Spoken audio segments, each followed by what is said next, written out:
Hi students, hi friends, how are you? I'm watching. Hi students, hi friends, how are you? I'm Gauri Sankar, you're watching Learn English with G Smart channel. So, ఈరోజు మనం రెండో రోజు వస్తే మనం spoken ఇంగ్లీష్లో భాగంగా spoken ఇంగ్లీష్లో భాగంగా రెండో రోజు ఏంటంటే మనం డూ డస్ గురించి మాట్లాడదాం. మనకి రోజు ఒక వెర్బ్ గురించి మనం మాట్లాడుకుంటే మనకి వెర్బ్ ఏ విధంగా ఉపయోగించాలి వస్తే స్పోకెన్ ఇంగ్లీష్ వచ్చినట్టే. సో మనకి చాలా వెర్బ్లు ఉంటాయి. ఆ వెర్బ్లని ఏ విధంగా ఉపయోగించడం తెలిస్తే స్పోకెన్ ఇంగ్లీష్ అనేది చాలా ఈజీ. సో అందులోని భాగంగా డూ డస్ గురించి ఈరోజు నేను చెప్పబోతున్నాను. సో డూ డస్ అంటే ఏంటంటే మనకి చేస్తాను, చేస్తాడు, చేస్తుంది. ఏంటి? ఐ తీసుకుంటే చేస్తాను, ఉయ్ తీసుకుంటే చేస్తాము, యూ తీసుకుంటే చేస్తావు, నెక్స్ట్ దే తీసుకుంటే చేస్తారు, హీ తీసుకుంటే చేస్తాడు, సీ తీసుకుంటే చేస్తుంది, ఇటు తీసుకుంటే చేస్తుంది. సో ఇలాగ మనకి చేస్తాను, చేస్తాడు, చేస్తుంది అంటే ఏంటంటే ఒక పనిని చేయడం అన్నమాట. అయితే ఇక్కడ మనకి డూ డస్ మీకు ఫర్ ఎగ్జాంపుల్ ఇక్కడ నేను ఒక ప్లే అనే వెర్బ్ తీసుకున్నాను. ఈ ప్లే అనే వెర్బ్ ఏంటంటే do plus play is equal to play. అంటే డూని మరియు ప్లేని రెండు కలిపినా సరే ప్లే వస్తుందన్నమాట. ఎందుకంటే ఇలా చెప్తున్నాను, మనం దీన్ని క్వశ్చన్ ఫార్మేట్స్లో కూడా మనం వాడతామన్నమాట. దానికోసం ఏంటంటే do plus play is equal to play అన్నమాట. ప్లే అంటే ఆడడం. సో ఇప్పుడు మనం ఈ వెర్బ్ డస్ డూ అనేది ఎప్పుడు ఉపయోగిస్తామంటే కొద్దిసేపట్లో జరగబోయే పనులు, అంటే ఇప్పుడు కొంచెం సేపట్లో జరుగుతుంది. ఫర్ ఎగ్జాంపుల్ నేను స్పోకెన్ ఇంగ్లీష్ స్టార్ట్ చేస్తున్నాను. So I speak English, I learn English, I make English.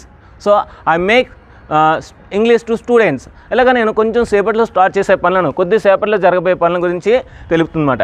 అదేవిధంగా ప్రతిరోజు అలవాటుగా చేసే పనుల గురించి తెలుపుతుందన్నమాట. I go to school every day. So daily I go to school, రోజు నేను స్కూల్కి వెళ్తాను. సో ఇలాగ ప్రతిరోజు అలవాటుగా చేసే పనుల గురించి తెలుపుతుందన్నమాట. అక్కడ మనం ఖచ్చితంగా V1 ఉపయోగించాలి. V1 అంటే బేస్ ఫామ్ అన్నమాట. కొద్దిసేపట్లో జరిగిపోయే పనుల గురించి, అదేవిధంగా ప్రతిరోజు అలవాటుగా చేసే పనుల గురించి మనకి తెలియజేస్తుందన్నమాట ఈ V1 అనేది అన్నమాట. అయితే మీకు ఏంటంటే ఇక్కడ వెబ్స్ ఉన్నాయి. ఇక్కడ నేను ఏ విధంగా ఉపయోగించాలి ఇచ్చాను. ఇక్కడ మనకి ఆల్రెడీ ప్రొనౌన్స్ అనేది నేర్చుకున్నాం. I, we, you, they, he, she, it. ఇక్కడ ఐ, ఉయ్, యూ, దేకి మనం డూ వాడాలి. నెక్స్ట్ హీ, సీ, ఇట్కి మనం డస్ ప్లస్ V1 వాడాలి. డస్ ప్లస్ V1 అంటే మన for example does plus play అన్నాను అనుకోండి, ప్లేస్ అవుతుందన్నమాట. ప్లేస్ అంటే వెర్బ్కి థర్డ్ పర్సన్ సింగులర్ వచ్చింది అనుకోండి, సబ్జెక్ట్ అనేది ఒకవేళ థర్డ్ పర్సన్ సింగులర్లో ఉందంటే అప్పుడు మనం వెర్బ్కి ఎస్ కానీ లేదంటే ఈఎస్ కానీ యాడ్ చేయాలి. అక్కడ వచ్చిన వెర్బ్ బట్టి మనం ఎస్ లేదా ఈఎస్ అనేది యాడ్ చేయాలి. అదొక్కటి మీరు గుర్తుపెట్టుకుంటే చాలు. ఇక్కడ ఫస్ట్ క్లాస్లో మిగతా అన్ని కూడా మనకి ఏవి కూడా ఎస్లు ఈఎస్లు యాడ్ చేస్తున్నాం. ఓన్లీ ఫస్ట్ క్లాస్లోనే మనకు వస్తుందన్నమాట. ఎందుకంటే ఇది సింపుల్ ప్రెజెంట్ టెన్స్ కనుక మనకి ఎస్ కానీ ఈఎస్ కానీ యాడ్ అవుతుందన్నమాట. సో ఇప్పుడు నేను ఒక్కొక్కటి మీకు ఎక్స్ప్లెయిన్ చేస్తాను. ఆ విధంగా మీరు డైలీ ప్రాక్టీస్ చేసినట్లయితే చాలా ఈజీగా ఉంటుంది. చూడండి, ముందుగా చెప్పాం కదా, do plus V1 is equal to V1. Do plus V1 is equal to V1. Okay, మనకి వెర్బ్స్ అనేవి మనకి V1, V2, V3, V4, V5 మొత్తం 5 రకాల వెబ్స్ ఉంటాయి. అయితే మనం ఉపయోగించిన మ్యాక్స్ ఏంటంటే V1, V2, V3. V4 అనేది మనకి కంటిన్యూస్ టెన్స్లో వాడతాము. V5 అనేది ఈ సింపుల్ ప్రెజెంట్ టెన్స్లో వాడుతాం. ఇప్పుడు ప్రెజెంట్ మనం వాడుతాం కదా, సో ఇందులో సింపుల్ ప్రెజెంట్ టెన్స్లో వాడతాం. అది కూడా ఓన్లీ థర్డ్ పర్సన్ సింగులర్ అయితే. ఇప్పుడు V1 అంటే ఏంటి సార్? Base form. V2 అంటే ఏంటి సార్? మనకి పాస్ట్ ఫామ్. పాస్ట్ అంటే మన ప్రజెంట్కి పాస్ట్ మాట. V3 ఏంటి సార్? Past participle. V4 ఏంటి సార్? ఇంగ్ ఫామ్. V5 ఏంటి సార్? SR ES words. ఈ SR ES వెబ్స్ మాట. సో ఇది మాట. ఎగ్జాంపుల్ తీసుకుంటే write, wrote, written, writing, writes. Go, went, gone, going, next goes. Read, read, reading, reads. ఇలాగ మనం చాలా వెబ్స్ ఉంటాయి. వెబ్స్ గురించి ఒక వీడియో చేస్తున్నాను, దాంట్లో చూడండి ఇంకా క్లియర్గా చెప్తాను. ఓకే, ఇప్పుడు వీడియో ఒక ప్లే అనేది తీసుకున్నాను. I do play cricket. నేను క్రికెట్ ఆడతాను. నీకు ట్రూ ట్రాన్స్లేషన్ ఉంటుంది. ఖచ్చితంగా మీకు ఇలాగ చేయడం వస్తే స్పోకెన్ ఇంగ్లీష్ వస్తుంటే ఈ బేసిక్స్ క్లాస్లో మీకు రాస్తుందన్నమాట. ఈ బేసిక్ క్లాస్ మీకు వస్తే ఫస్ట్ క్లాస్ అన్నమాట. ఇది మనకి వెబ్స్ గురించి, డూ డస్ గురించి. దీని గురించి వస్తే ఇంకా మీరు ఏదైనా సరే చేసేవచ్చు. నెక్స్ట్ క్లాస్ నుండి మీరు చాలా త్వరగా ఉంటారు. మీరు చాలా ఈజీగా మాట్లాడతారు. చూడండి, ఐ డూ ప్లే క్రికెట్, దీన్ని ఐ డూ ప్లే క్రికెట్ అని అనొచ్చు, లేదంటే ఐ ప్లే క్రికెట్ అని అనొచ్చు. ఎందుకంటే do plus play is nothing but play అన్నమాట. సో ఐ ప్లే క్రికెట్, నేను క్రికెట్ ఆడతాను, నేను క్రికెట్ ఆడతాను. ఈ ఒక్క సెంటెన్స్ వస్తే మనకి ఇంగ్లీష్ రాదండి. మనం ఇంగ్లీష్ రావాలంటే మనం ప్రశ్నలు అడగాలి, ప్రశ్నలు అడిగితేనే మనకి ఇంగ్లీష్ వస్తుంది. ఇంగ్లీష్ అనే కాదు, ఏ భాష అయినా సరే మనకి రావాలంటే మనం ప్రశ్నించే సామర్థ్యం మనకు ఉండాలి. సో మీరు హిందీ నేర్చుకోండి, తెలుగు నేర్చుకోండి. చిన్నప్పుడు మనకి చిన్నపిల్లలు తెలుగు నేర్చుకున్నప్పుడు అమ్మ అదేంటి, అమ్మ ఇదేంటి అని అడుగుతారు. అంటే ఏంటి, వాళ్ళు ప్రశ్నిస్తున్నారు కనుక వాళ్ళకి లాంగ్వేజ్ అనేది తెలుగు వచ్చింది, మనం నేర్పించలేదు. అదేవిధంగా ఇంగ్లీష్లోనూ కూడా మనకి ఇంగ్లీష్ రావాలంటే ప్రశ్నించడం రావాలి, ఆ ప్రశ్నలకు ఆన్సర్ చెప్పే సామర్థ్యం రావాలి. అది వస్తే చాలండి, ఇంగ్లీష్ అనేది చాలా ఈజీగా ఉంటుంది. చూడండి, ఐ ప్లే క్రికెట్, నేను క్రికెట్ ఆడతాను. ఇప్పుడు ఈ డూని ఇట్సే తీసుకొస్తాను, ఇక్కడ వచ్చింది, ఇక్కడ క్వశ్చన్ ఫామ్ అనేది ఫామ్ చేయాలన్నమాట. అంటే డూ అనేది హెల్పింగ్ వెర్బ్ అనేది ముందు తీసుకొస్తే మనకి క్వశ్చన్ అయిపోయిందన్నమాట. చూడండి, ఇప్పుడు డూ ఐ ప్లే క్రికెట్, నేను క్రికెట్ ఆడతానా, నేను క్రికెట్ ఆడతానా. ఇక్కడ ఏంటి, నేను క్రికెట్ ఆడుతాను, ఇక్కడ నేను క్రికెట్ ఆడతానా అంటే నన్ను నేనే ప్రశ్నించుకున్నాను అనమాట.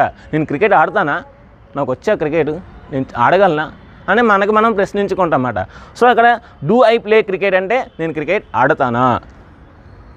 ఇప్పుడు ఈ డూకి ప్లేకి నాట్ పెట్టామనుకోండి, అది నెగిటివ్ సెంటెన్స్ అవుతుంది. ఇది పాజిటివ్ సెంటెన్స్, ఇది నెగిటివ్ సెంటెన్స్. ఇదేంటే మనకి ఇంటరాక్టివ్ సెంటెన్స్, ఇది నెగిటివ్ ఇంటరాక్టివ్ సెంటెన్స్. సో ఇలాగా మనకి positive sentence, interactive sentence, negative sentence, negative interactive sentence, ఈ 4 వస్తే మనకి ఆల్మోస్ట్ మనకి ఇంగ్లీష్లో 90% ఇంగ్లీష్ వస్తున్నట్టే. ఇప్పుడు చూద్దాం, డూ ఐ ప్లే క్రికెట్, నేను క్రికెట్ ఆడతానా, నేను క్రికెట్ ఆడతానా. ఇక్కడ చూడండి, I don't play cricket, don't అన్నా డూ నాట్ అన్నా ఒకటే. I don't play cricket, spoken ఇంగ్లీష్లో డోంట్ అనే యూజ్ చేస్తే చాలా స్టైలిష్గా ఉంటుందన్నమాట. ఐ డోంట్ ప్లే క్రికెట్ అంటే నేను క్రికెట్ ఆడను, నేను క్రికెట్ ఆడను. డోంట్ ఐ ప్లే క్రికెట్, నేను క్రికెట్ ఆడనా అంటే మనకు మనం ఆడుతాం. నేను క్రికెట్ ఆడనా, నాకేం తక్కువ, నాకు బ్యాటింగ్ రాదా, నాకు బౌలింగ్ రాదా అంటే మనం ప్రశ్నించుకున్నాం అన్నమాట. Don't I play cricket.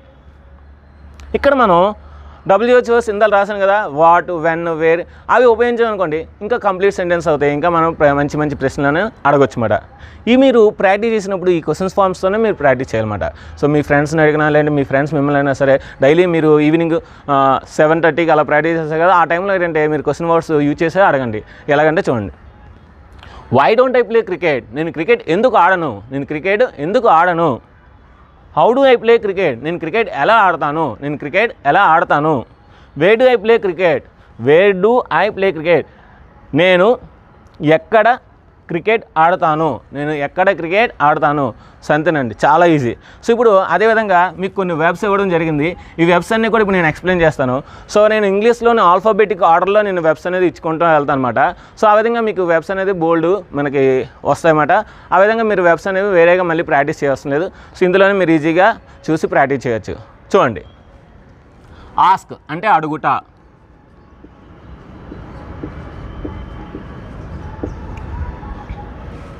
I do plus V1 అంటే V1 అని చెప్పుకున్నాం కదా. I ask the doubts, I ask the doubts, నేను డౌట్స్ అడుగుతాను, నేను డౌట్స్ అడుగుతాను. డూ ఐ ఆస్క్ డౌట్స్, నేను డౌట్స్ అడుగుతానా. ఐ డోంట్ ఆస్క్ డౌట్స్, నేను డౌట్స్ అడగను. డోంట్ ఐ ఆస్క్ డౌట్స్, నేను డౌట్స్ అడగనా. సో ఇలాగన్నమాట మనకి మనం ఫామ్ చేసుకోవాలన్నమాట. వీ ఆస్క్ డౌట్స్, లేదంటే వీ ఆస్క్ పెన్, మనం పెన్ అడుగుతాము. వీ ఆస్క్ శాలరీ, సో మనం శాలరీ అడుగుతాము. డూ వై ఆస్క్ శాలరీ, మనం శాలరీ అడుగుతామా. వీ డోంట్ ఆస్క్ శాలరీ, మనం శాలరీ అడగము. Why don't we ask salary, మనం శాలరీ ఎందుకు అడగము. ఇక వై పెట్టినట్లయితే మనకి, సో వై డోంట్ యూ అని పెట్టినట్లయితే మనం ఎందుకు అడగము అనేది క్లియర్గా వస్తుంది. How do we ask salary, salary మనం ఎలా అడగాలి, శాలరీ మనం ఎలా అడగాలి. ఆస్క్ అంటే అడగడం, ఏదైనా అవ్వచ్చు అన్నమాట. సో మనం నెక్స్ట్ ఐతోనే కాకుండా నెక్స్ట్ వీ అయిపోయింది. Next you ask a pen, నువ్వు ఒక పెన్ అడుగు, నువ్వు పెన్ను అడుగుతావు, నువ్వు పెన్ను అడుగుతావు. Do you ask a pen, నువ్వు పెన్ను అడుగుతావా. You don't ask a pen, నువ్వు పెన్ను అడగవు. డోంట్ యూ ఆస్క్ పెన్, నువ్వు పెన్ను అడగవా. చూడండి, డూ యూ ఇక్కడ మనకి do you ask a pen అంటే నువ్వు పెన్ను అడుగుతావా. డోంట్ యూ ఆస్క్ పెన్, నువ్వు పెన్ను అడగవా. చూసారు అక్కడ, అడుగుతావా అంటే పాజిటివ్, అడగవా అంటే నెగిటివ్ మాట. How do you ask pen, నువ్వు పెన్ను ఎలా అడుగుతావు అంటే ఒక ఆస్క్ తీసుకొని నేను ప్రతిదీ కూడా నేను ఇలా యూజ్ చేసుకుంటే నాకేమొస్తుంది, బోల్డ్ సెంటెన్స్ వస్తున్నాయి. అలాగే మనం డైలీ ప్రాక్టీస్ చేయాలి. డైలీ ప్రాక్టీస్ చేస్తే మనకి ఈజీగా ఉంటుంది. ఇప్పుడు ఫర్ ఎగ్జాంపుల్ హీ తీసుకుందాం. ఇక్కడ మీరు గుర్తుపెట్టుకోవాల్సింది ఈ హీ సీ ఇట్కి మనం ఆస్క్ అంటే ఎస్ కానీ ఎస్ కానీ పెట్టాలన్నమాట. చూడండి ఎస్ పెడదాము.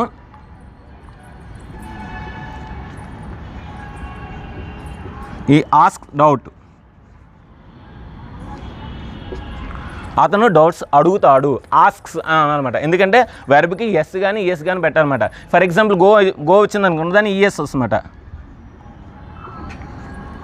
హీ గోస్ టు స్కూల్, అతను స్కూల్కి వెళ్తాడు. ఈ గో టు స్కూల్ అనకూడదు, ఎందుకంటే సబ్జెక్ట్ థర్డ్ పర్సన్ సింగులర్ అయితే కంపల్సరీగా ఎస్ కానీ పెట్టాలన్నమాట. సో చూడండి, ఈ ఆస్క్ డౌట్, ఈ ఆస్క్స్ డౌట్, అతను డౌట్లు అడుగుతాడు, అతను డౌట్ అడుగుతాడు. డస్ హీ ఆస్క్ డౌట్, ఇక్కడ డస్ వస్తుంది అన్నమాట, ముందునే వస్తుంది డస్.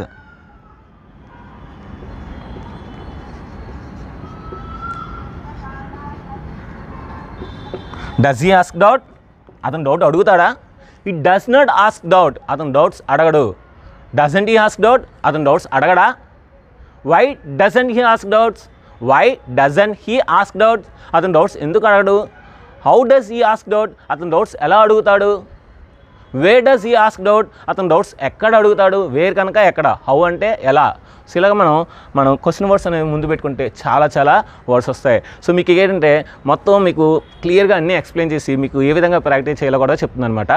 సో మనకేం లేదండి, సింపుల్ సబ్జెక్టు, వెర్బు, ఆబ్జెక్టు, ఇదే నేను ఫస్ట్ నుండి లాస్ట్గా చెప్తున్నాను.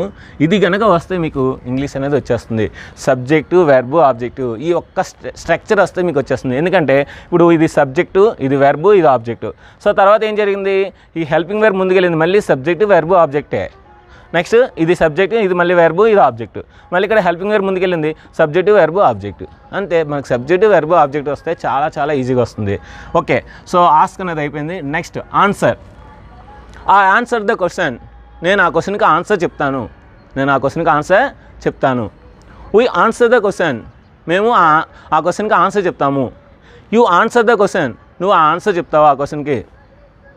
They answer the question, so వారు ఆ క్వశ్చన్కి ఆన్సర్ చెప్తారు. ఈ ఆన్సర్స్ ద క్వశ్చన్, అతను ఆ క్వశ్చన్కి ఆన్సర్ చెప్తాడు. సి ఆన్సర్స్ ద క్వశ్చన్, ఇక్కడ ఎస్ పెట్టాలి మరి, చెప్పాను కదా.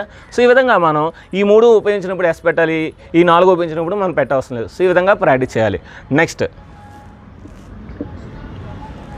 ఐ యాక్ట్ యాజ్ చిరంజీవి, నేను చిరంజీవిలాగా యాక్ట్ చేస్తాను. I act as Chiranjeevi. Do I act Chiranjeevi, do I act as Chiranjeevi, నేను చిరంజీవిలాగా యాక్ట్ చేస్తానా? I don't act as Chiranjeevi, నేను చిరంజీవిలాగా యాక్ట్ చేయను. Don't I act as Chiranjeevi, నేను చిరంజీవిలాగా యాక్ట్ చేయలేనా? నేను చిరంజీవిలాగా యాక్ట్ చేయనా? Why don't I act as Chiranjeevi, నేను చిరంజీవిలాగా ఎందుకు యాక్ట్ చేయను? చేస్తాను, నాకు టాలెంట్ ఉంది. సో ఈ విధంగా మనలో గురించి మనం చెప్తే ఇలాంటివి కూడా వాడతారన్నమాట. సో ఇక్కడ మనకి 1 2 3 4 7 ఉన్నాయి, ఇక్కడ మీకు 10 ఉన్నాయి. సో ప్రతిదీ కూడా మనం ఫామ్ చేసుకున్నాం. దీనికో మనకి 10, దీంతో 10, దీంతో 10, దీంతో 10, దీంతో 10, దీంతో 10, దీంతో 10, అలాగే మనకి 10 × 70 సెంటెన్స్, 70 పాజిటివ్ సెంటెన్స్ వస్తున్నాయి. అదేవిధంగా interactive sentence, positive interactive sentence మీరు వాడారనుకోండి, సో అవి ఒక 70 వస్తాయి. అదేవిధంగా మనకి నెగిటివ్ సెంటెన్స్ వాడారనుకోండి, అవి ఒక 70. సో ఇలాగా 70 70 70 70 70 70 70 ఎన్ని ఉన్నాయి మనకి? 7. సో 7 49 × 0 ఇంటూ అంటే మనకి ఇంటూ 10 అంటే 490 సెంటెన్స్ ఒక్క రోజులో మీకు వస్తామట. ప్రాక్టీస్ చేయాలి, కానీ మీరు ప్రాక్టీస్కి సమయం కేటాయిస్తే సో ఇంగ్లీష్ అనేది ఆటోమేటిక్గా మిమ్మల్ని దారి చేరుకొని వస్తుందన్నమాట. ఓకే, నెక్స్ట్ మనం చూద్దాం. అచీవ్ అంటే సాధించడం. అచీవ్ అంటే ఏంటి? సాధించడం. ఐ అచీవ్ మై గోల్, నేను నా యొక్క లక్ష్యాన్ని సాధిస్తాను, నా లక్ష్యాన్ని సాధిస్తాను. ఏం లేదు, మళ్ళీ ఏం చేయాలి? జస్ట్ డూ పెట్టినే. Do I achieve my goal, నేను నా లక్ష్యాన్ని సాధిస్తానా? I don't achieve my goal, నేను లక్ష్యాన్ని సాధించను. Don't I achieve my goal, నేను లక్ష్యాన్ని సాధించనా? నేను నా లక్ష్యాన్ని సాధించనా? Why don't I achieve my goal, నేను నా లక్ష్యాన్ని ఎందుకు సాధించను? How do I achieve goal, నేను లక్ష్యాన్ని ఎలా సాధిస్తాను? Where do I achieve my goal, నేను నా లక్ష్యాన్ని ఎక్కడ సాధిస్తాను? అంటే ఎక్కడ అంటే మీన్స్ ఏ రంగంలోని, టీచింగ్ ప్రొఫెషన్లోనా, లేదంటే యాక్టింగ్ ఫీల్డ్లోనా, లేదంటే డాక్టర్ కానీ, ఎలాగా అన్నమాట. ఇలాగ మనం బోల్డ్ ప్రశ్నలు అనేవి ఐ మీద వేసుకోవచ్చు అన్నమాట. అదేవిధంగా we achieve our target. We achieve our target. మనం ఇక్కడ ఆబ్జెక్ట్ అని మనం ఏదైనా పెట్టుకోవచ్చండి, మన ఇష్టం. మనకి అప్పటికప్పుడు ఏదైతే గుర్తొస్తుందో అది పెట్టుకోవచ్చు అన్నమాట. వీ అచీవ్ అవర్ టార్గెట్ అంటే మన టార్గెట్ని మేము సాధిస్తాము, మన టార్గెట్ మనం సాధిస్తాము. వీ నెక్స్ట్ డూ పెట్టాలి. Do we achieve our goal, do we achieve our target. మన టార్గెట్స్ మనం సాధిస్తామా? We don't achieve our targets, మన టార్గెట్స్ మనం సాధించము. ఇప్పుడు ఏం పెట్టాలి? డోంట్ ముందు పెట్టాలి. ఇదే స్ట్రక్చర్ మీరు ప్రతిదీ ఇదే స్ట్రక్చర్లో పాటిస్తూ వచ్చేస్తుంది. Don't we achieve our targets, మన టార్గెట్స్ మనం సాధించమా? Why don't we achieve our targets, why don't we achieve our targets. చూడండి, ఇది మన టార్గెట్స్ మనం ఎందుకు సాధించము? How do we achieve our targets, మన టార్గెట్స్ని ఎలా సాధిస్తాము? Where do we achieve our targets, మన టార్గెట్స్ని ఎప్పుడు సాధిస్తాం, ఎక్కడ సాధిస్తాం, ఇలా అన్నమాట. సో టార్గెట్ అచీవ్ అయిపోయింది.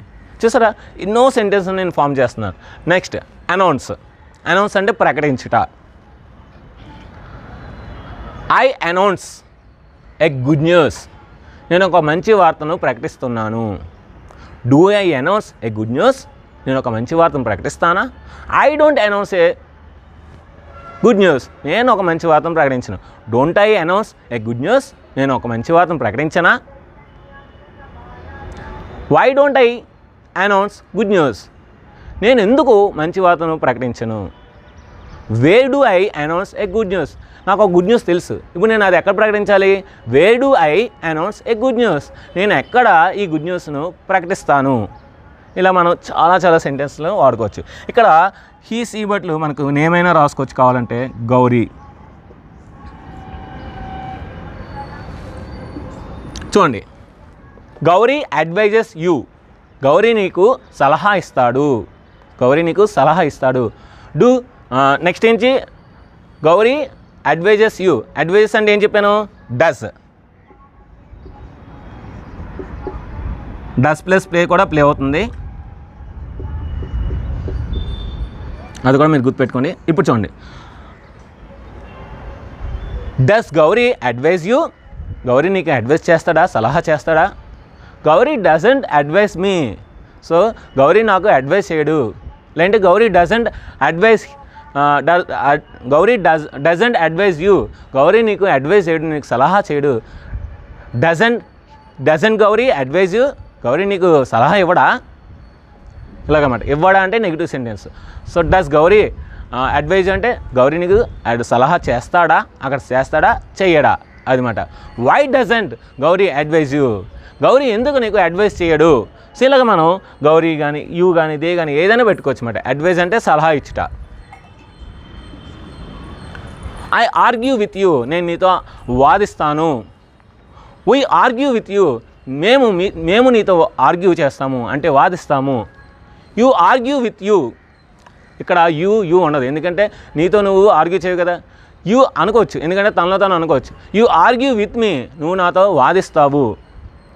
దే ఆర్గ్యూ విత్ మీ, వారు నాతో వాదిస్తారు. ఈ ఆర్గ్యూస్ విత్ మీ, ఇక్కడ ఎస్ కానీ ఈఎస్ కానీ పెట్టాలి మటుకు మర్చిపోదు. ఈ ఆర్గ్యూస్ విత్ మీ, అతను నాతో వాదిస్తాడు. సి ఆర్గ్యూస్ విత్ మీ, ఆమె నాతో వాదిస్తుంది.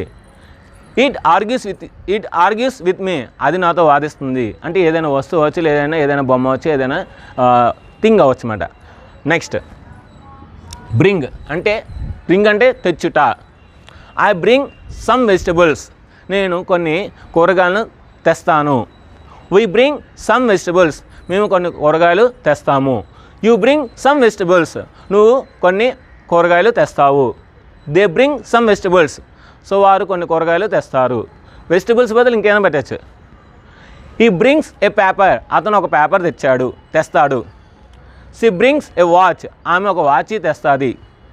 It brings a good music, అది ఒక మ్యూజిక్ తెస్తుంది.